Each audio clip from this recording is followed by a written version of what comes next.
YouTube just updated its search algorithm. Let me show you what happens when you search MrBeast right now. See these posts? Even Jimmy getting engaged. Congratulations, Jimmy. These are his community posts now showing in the search feed. But here's the crazy part. Not all creators have access to it yet. Not even those that you think probably should have access. Let me show you exactly what's happening and see if you can spot the pattern.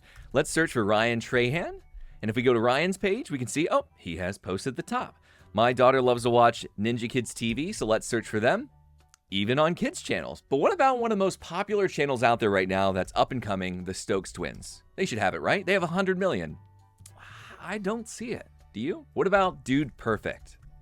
Nope. Mark Rober? Nope. Ali Abdal? Nope. Now what about Gary Vee, one of the kings of social media? Does he have it? It doesn't look like...